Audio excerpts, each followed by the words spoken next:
नमस्कार, पुन्हा एकदा स्वागत आहे तुमचं टीच विथ प्रतिभा या आपल्या यूट्यूब चॅनलमध्ये। तर बघा, महाराष्ट्र राज्य अंगणवाडी कर्मचारी कृती समिती टुडेज अपडेट म्हणजे आजचीच अपडेट आहे। बघा, राज्यातील 2 लाख अंगणवाडी सेविकांचा पगार रखडला, महिला कर्मचाऱ्यांवर उपासमारीची वेळ। तर बघा, राज्यातील जे 2 लाख अंगणवाडी सेविका आहेत त्यांचा पगार रखडल्यामुळे कर्मचाऱ्यांवर उपासमारीची वेळ कशामुळे आलेली आहे ही संपूर्ण माहिती आपण या व्हिडिओमध्ये बघणार आहोत। तत्पूर्वी जर तुम्ही चॅनलवर नवीन असणार तर चॅनलला सबस्क्राईब करा आणि अशाच नवनवीन योजना तसेच शासन निर्णय तसेच महाराष्ट्रातील जे ठळक बातम्या आहेत जाणून घेण्यासाठी आपल्या टीच विथ प्रतिभा चॅनलला सबस्क्राईब करून बेल आयकन दाबायला विसरू नका, जेणेकरून आपण जे व्हिडिओ अपलोड करणार आहे त्याचं नोटिफिकेशन तुमच्यापर्यंत पोहोचणार आहे। चला तर बघूया, राज्यातील 2 लाख अंगणवाडी सेविकांचा पगार रखडलेला आहे आणि महिला कर्मचाऱ्यांवर उपासमारीची वेळ कशामुळे आलेली आहे ही संपूर्ण माहिती बघू। तर इथे तुम्ही बघू शकता, राज्यातील 2 लाख अंगणवाडी सेविकांचा पगार रखडला, महिला कर्मचाऱ्यांवर उपासमारीची वेळ। तर इथे बघू शकता, ऐन लोकसभा निवडणूक आणि लग्नसराईच्या धामधूम सुरू असतानाच राज्यातील तब्बल 2 लाख अंगणवाडी सेविकांचा पगार रखडलेला आहे। एप्रिल महिना संपत आला तरी देखील अंगणवाडी सेविकांचा मार्च महिन्याचा पगार अद्याप मिळालेला नाहीये।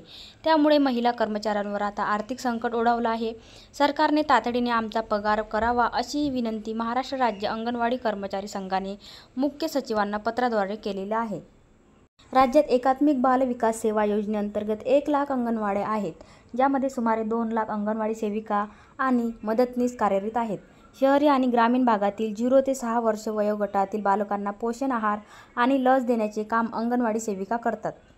मात्र शासनाकडून अंगणवाडी सेविकांना व मदतनीस यांचे पगार झाले नसल्यामुळे त्यांचे आर्थिक बजेट कोलमडले आहे। गेल्या 2 महिन्यापासून रखडलेल्या मानधनामुळे अंगणवाडी महिला कर्मचाऱ्यांवर उपासमारीची वेळ आलेली आहे।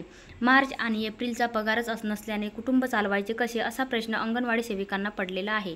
जे मानधन आहे ते पुरेसे नसतानाही तेही जर वेळेत मिळत नसेल तर महिला कर्मचाऱ्यांनी काम कसं करायचं असा सवाल अंगणवाडी कर्मचारी महिला करत आहेत।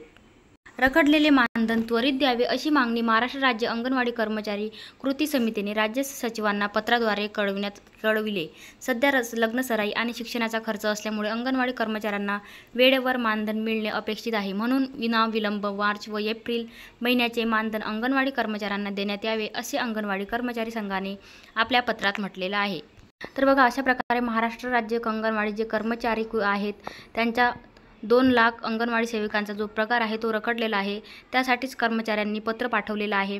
म्हणून जे लोकसभेची निवडणूक आलेली आहे त्याच्यामध्येच लग्नसराईमध्ये त्यांचे पगार रखडलेले आहेत। त्यामुळे महाराष्ट्र राज्य अंगणवाडी कर्मचाऱ्यांनी लेटर पाठवलेलं आहे। तीच माहिती आपण या व्हिडिओमध्ये बघितलेली आहे। असेच नवनवीन माहिती तसेच योजनेविषयक शासन निर्णय GR बघण्यासाठी आपल्या टीच विथ प्रतिभा या यूट्यूब चॅनलला सबस्क्राईब करा आणि बेल आयकन दाबायला विसरू नका। चला तर भेटूया अशाच नवीन व्हिडिओमध्ये।